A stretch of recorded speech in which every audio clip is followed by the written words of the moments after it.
Hi, it's Anna from Double Proficiency.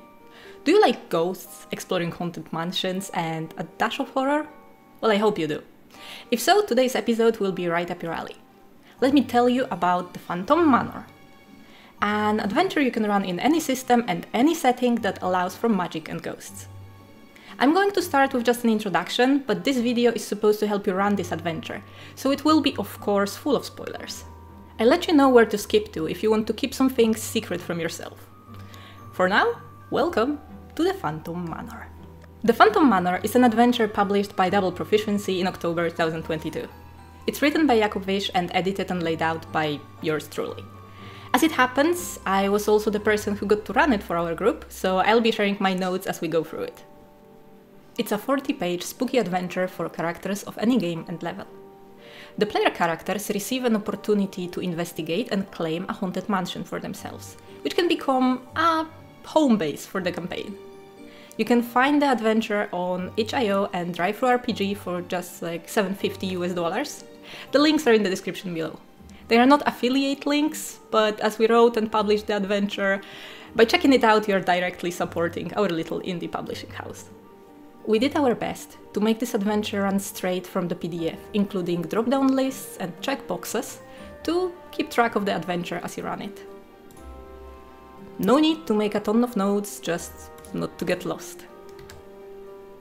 The Phantom Manor is designed as a self-contained story, intended as a one-shot or a few game sessions. You can run it as a standalone game or as a part of an ongoing campaign. For example, as a Halloween special, a break between campaign acts, or a filler when the PCs are getting burned out saving the world. It's obviously a haunted house adventure. It's suitable for any fantasy tabletop role-playing game, though it will work well with historical or modern era games with just some modifications.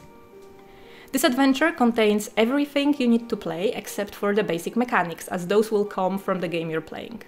Our group ran it on Pathfinder 2nd edition, and it worked perfectly well. It is built as a short, spooky story with slight comedic undertone, with replayability and an interesting reward adding depth to your party's downtime activities.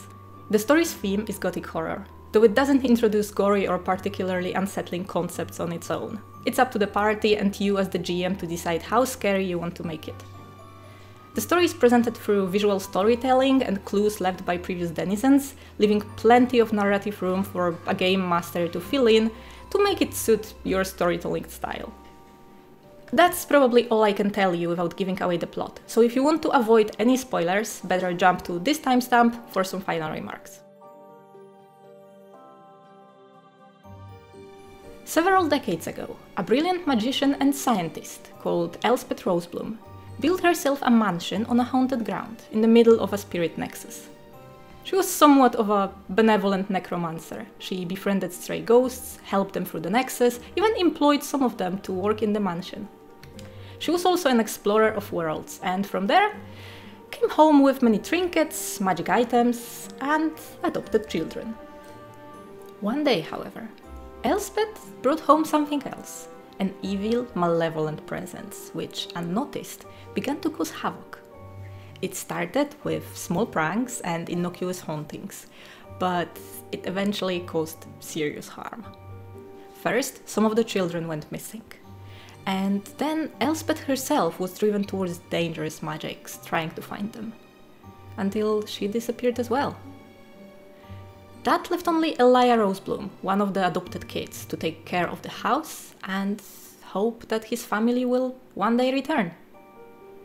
That was 20 years ago, and now when the adventure begins, Elijah has lost all hope. As the party gets pulled into adventure, Elijah posts notices and spreads the word about his mother's last will, which doomed him to take care of the house. That is, until someone can spend the night in the cursed halls and lay the unquiet dead to rest. If the party survives the night and solves the main haunting, they receive the mansion key and the deed of ownership, leaving them with a beautiful, useful house full of utility enchantments. As you may have figured out, this story touches upon unhappy childhoods, disappearing kids, some dead teenagers, ghosts of children, fears, phobias, and other horror elements. Nothing is written as particularly graphic, but check with your players whether they will be comfortable playing among those tropes. The adventure can be played entirely without combat if you choose to, but it also has the option to become very gruesome if that's how you roll. As always, check with your table and make sure everybody is on board. The adventure starts either when the players chat with Elia, if you want to give them a chance to ask questions and investigate into the past of the mansion, or right at the gate, if you want to jump straight into action. Structurally, it's an adventure of exploration and investigation. The player characters will wander through different sections of the mansion, discovering clues, encountering ghosts, and solving problems of each section they walk into. As they progress with exploration, the mansion will grow more and more spooky and hostile. The usual ghost inhabitants will be replaced with 3 powerful, malicious beings, spirits of malice, hatred, and fear. Dealing with them is the objective of this adventure. If the players manage to overcome these 3 challenges, the curse is lifted and the house is theirs. The players do not have to solve the riddles and quests in all of the rooms, but until they do, the problems persist, and the section is not usable. If they accomplish the main goal quickly and leave the rest of the house in disarray, they can deal with the cleanup later after moving in. The Phantom Manor introduces 3 main mechanics to keep in mind when running the adventure. First, we have the clues. Every time a player character investigates an area, they have a chance of finding a clue. Use for this whatever stands for perception rolls in your game. I used a DC 15 perception check in Pathfinder. Roll a d20 on this table to see what they found, or give them a specific clue if they got stuck somewhere. In the PDF, you can mark which clues were already handed out to the players, so you don't have to keep track of that in your mind. You can also check very quickly which clue corresponds to which section of the house, which is going to again make it easier for you to give the proper clue to the players if needed to. Secondly, we have the ghost table. There are 10 potential ghosts, some of them friendly, others chatty, or straight up lying. Every time the PCs enter a room for the first time, roll a d10 and see what is about to mess up their night. Feel free to make the ghost as vague or as personable as you want. If you would like to make it random, grab a deck of ghostly apparitions we released together with the Phantom Manor. It includes 50 ghosts and spirits ranging from loving ancestors to hungry wraiths, and it will definitely make your adventure memorable. After the players solve the mini-quest of the room or get rid of the ghost in another way, replace it in the ghost table with one of the malevolent spirits. Malice, hatred, or fear. In exactly this order. The malevolent spirits are the 3rd special mechanic and the most important. They only enter the ghost table after the first normal ghost is out of the game. The moment Malice appears on the table, so after solving the first room, the mansion visibly twists and becomes more chaotic. Discordant tones of piano keys surround the player characters, and every time they fail a check, they get a point of damage, as they cut themselves on a door frame, trip and fall, or hit their head on a low-hanging candelabra. It's not supposed to be funny, but many parties will take it as such until they realize how low they are on hit points. After the second room is solved, hatred enters the ghost table, and the mansion creaks and settles into the ground with a deep, deep sigh. Every time a player character is alone in the room, they may become filled with uncontrollable rage. We recommend not taking the character away from the player, just pass them a secret note, tell them what's happening, and let them play it out. After the 3rd room is solved, fear enters the ghost table, and the mansion drowns in magical darkness. Yes, it affects the character with dark vision. Just raise the difficulty modifiers for all actions relying on sight. Now the fun part. If the player characters walk into a room and you roll on the ghost table a number corresponding to that replaced spirit, drop a malevolent spirit instead. They all have special effects in an encounter, but none of them is designed for straight-up combat. The spirits are, in fact, the lost Rosebloom children. The music-loving Enyard is the spirit of malice. Lonely Han is the spirit of hatred. And baby Adriel is the spirit of fear. As the players investigate the mansion, they will find clues that will help them figure it out. If they don't, push a clue or two towards them, just so they don't walk into those encounters with guns blazing and hoping that they will hack their way through it. They will not. After releasing the spirits of Enyard and Han and taking care of Adriel, who has been magically preserved as a living, healthy toddler, the player characters have completed the adventure and lifted the curse. They are free to enjoy the rest of the house and its many wonders. Now, let's go on a quick overview of the mansion. The adventure comes with a map of the building, but it's meant as a guide, not a dungeon crawl tool. It's best used on the side to keep track of player characters' whereabouts, especially if they decide to split. You start the story outside, in the gardens, looking at the dilapidated, falling apart mansion. There are no planned encounters in here and no ghosts. It's a good place to start building up some expectations though. Throw in rustling leaves in no wind, a fountain full of blood-red, rusty water, an old abandoned doll. Nothing supernatural, just spooky. As the player characters walk into the foyer, they find themselves in the last safe spot. This is a place to start investigating for clues and figuring out what's really going on with this mansion. If you want a heavier tone, adding some corpses of previous investigators is a very easy touch. The foyer also houses the Black Door, a massive door that radiates magical aura but cannot be opened by any means. It seems to lead nowhere and is a part of the adventurer's reward. Elsewhere in the house, the player characters will find a matching briefcase with a foldable door, allowing them to travel between it and the Black Door in the foyer. If access to limited teleportation magic would break your world, adjust it as you wish. The door has no bearing on this adventure, it's a reward and a clue to what happened with Elspeth. We are planning a follow-up adventure exploring that mystery later.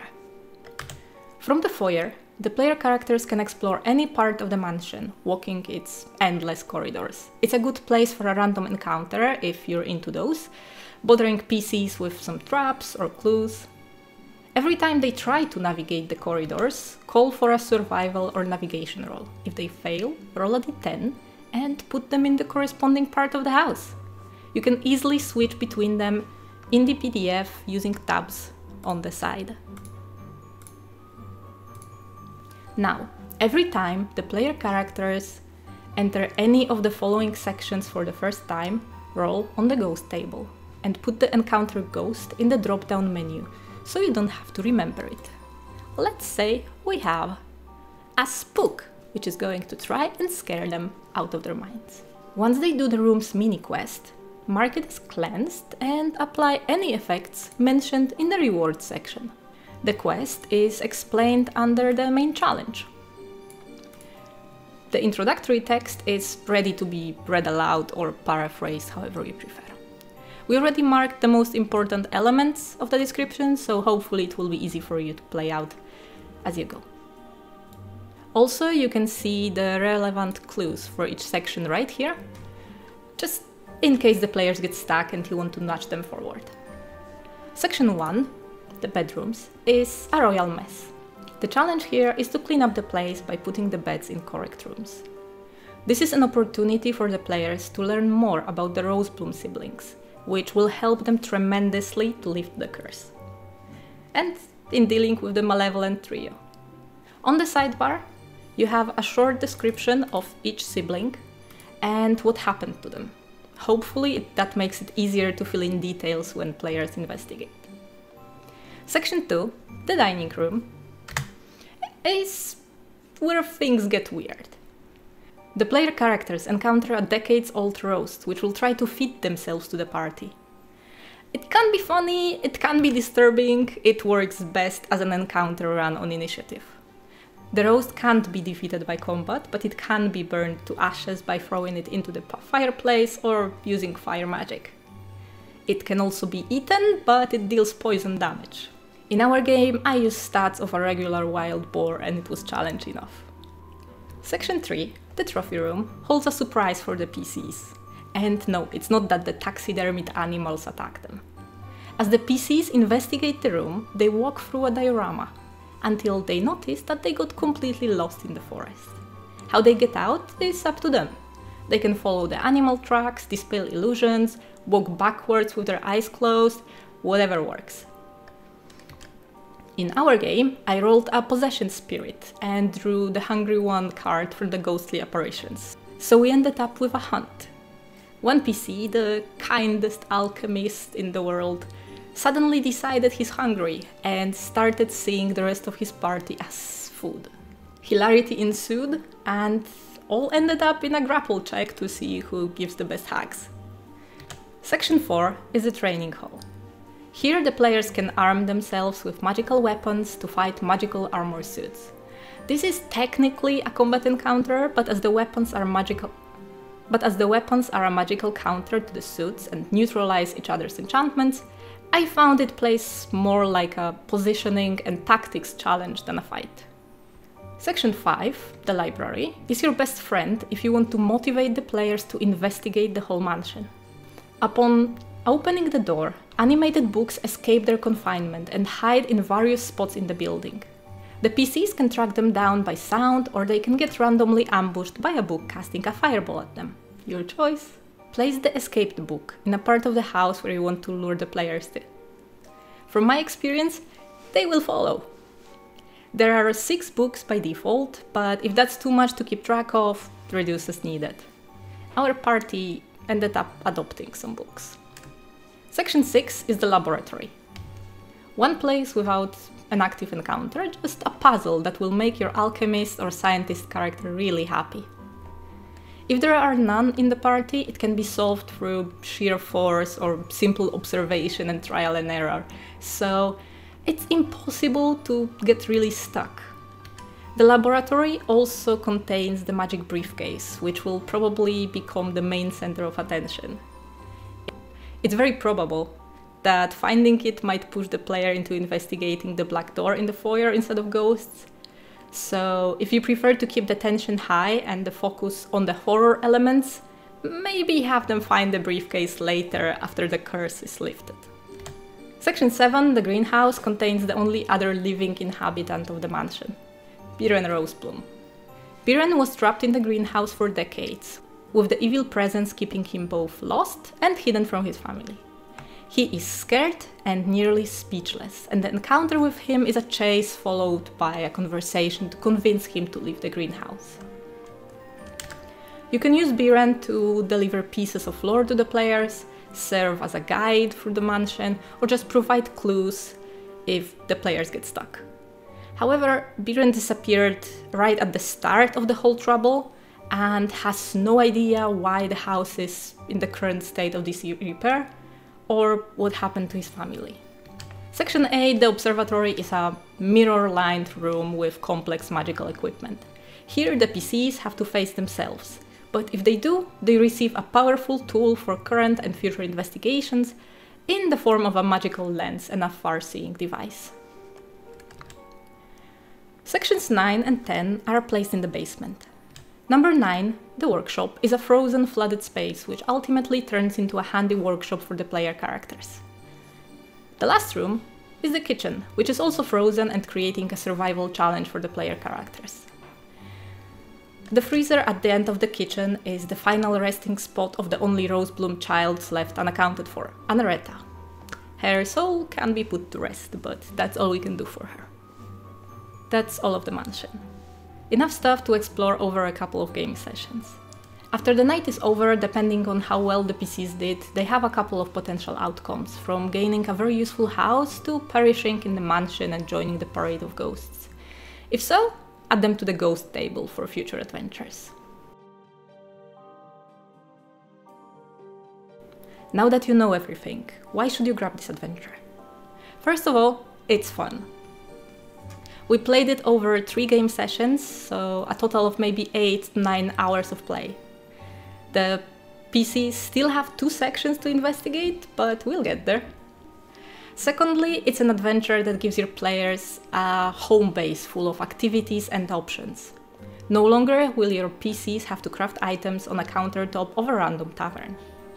They can have a proper workshop or an alchemy lab. Druids will love the greenhouse, fighters will enjoy the training hall, and everyone will be happy with a nice bedroom and unending supply of food in the dining hall. Moreover, it's an adventure you can replay multiple times, and it will never be the same. The variety introduced by the random ghosts in the rooms can make hard challenges into simple conversations, or make the easy ones into an absolute disaster. You can assign the ghosts ahead of time if you prefer more control, or only roll for them as you play and embrace the chaos. In any case, it's a very easy adventure to include in most campaigns, designed to be equally easy to run and tailored to your table. Hope you give it a shot! As I mentioned, you will find the link in the description. And while I have you here, why don't you like this video and subscribe? It's an easy way to support indie creators such as ourselves.